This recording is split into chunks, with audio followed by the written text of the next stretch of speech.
પ્રાપ્ત વિગત અનુસાર રાજકોટના ઓમનગર વિસ્તારમાં ન્યૂ રાજદીપ સોસાયટીમાં રહેતી રશ્મિબેન દોશી નામની મહિલાએ જમ્મુ કાશ્મીર અને મનાલીનો પ્રવાસ ગોઠવ્યો હતો, જે પ્રવાસમાં રાજકોટ, અમદાવાદ, સુરત, વડોદરા અને દાહોદની મહિલાઓ જોડાઈ હતી। તમામ મહિલાઓએ ટૂર પેટે ₹35,000ની રકમ ચૂકવી હતી। હવે ટૂર માટે રશ્મિબેન દોશીએ મોટા મહુવામાં રહેતા સંજય મેઘાણી નામના શખ્સની બસ બુક કરાવી હતી। આ શખ્સે રોપવે સહિતનું બુકિંગ એડવાન્સ કરવું પડશે તેમ કહી કુલ ₹1.30 લાખ લઈ રફુચક્કર થઈ જતા મહિલા પ્રવાસીઓની સ્થિતિ કફોડી બની હતી।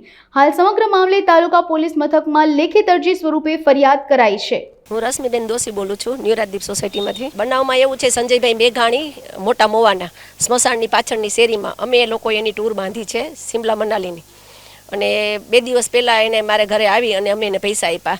20,000 રૂપિયા આના પપ્પાએ ગૂગલ પે કર્યા છે અને 1,10,000 રૂપિયા મેં એને કેશ આપ્યા છે। અમારે 13 તારીખની ટૂર જવાનું હતું, તો એ ભાઈએ અત્યાર સુધીમાં મોબાઈલ સ્વિચ ઓફ છે, હજી હાલની તકે એને મોબાઈલ ઉપાડ્યો નથી।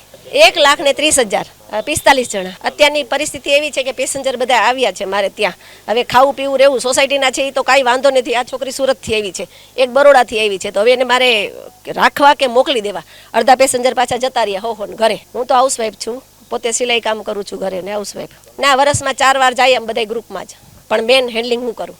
પૈસા આ બધા મારી આગળ છે પેસેન્જરના, એ કોઈ સવાલ નથી। સવાલ મારી આગળથી સંજય 1,30,000 રૂપિયા લઈ ગયો, સંજય મેઘાણી।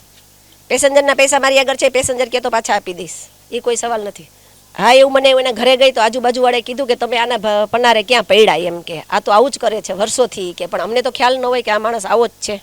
પછી એના પપ્પા આગળ ગયા તો એના પપ્પાએ આ બેને વાત કરી, ક્યાં ગઈ મીના, તો એને ગેરવર્તન કર્યું। એ કે રાત્રે બસ આવી જ જશે, તમે ઘરે શાંતિથી વયા જાઓ। રાતને બદલે આ દિવસના 3 વાગ્યા છે કે 2 જેટલા, હજી ભાઈ બસ લઈને આવ્યા નથી। મીનાબેન સોઢા, અમને એના ઘરે ગયા ને તમને એમને કીધું કે અમે કાંઈ જાણતા જ નથી, અમને કાંઈ કહેતો નથી, એની રીતમાં છે ને અમને કાંઈ જવાબ દેતો નથી ને બધાના પૈસાને આવી રીતે જ કરે છે ને બધાને આવી રીતે પૈસાના રોલ કરે છે। અમને કાંઈ તમે કહેતા, એમની વાઈફે એમ જ કીધું, એમના પપ્પાએ એમ જ કીધું, અને એ ભાઈએ ફોન ઉપાડ્યો ને ફોન સ્વિચ ઓફ કરી નાખ્યો। હવે અમારી માંગણી છે કે અમારા પૈસા પાછા દઈ દઈને કે બસ લઈને આવે। મારું નામ હસ્તી પટેલ છે, હું સુરતથી આવી છું, અને આ ભાઈએ છે ને આવી રીતે કર્યું છે, આવી રીતે બનાવ બનાવ્યો છે, તો હવે રૂપિયા પાછા આપી દે કે પછી નવી બસ એની રીતે એડજસ્ટ કરી દે।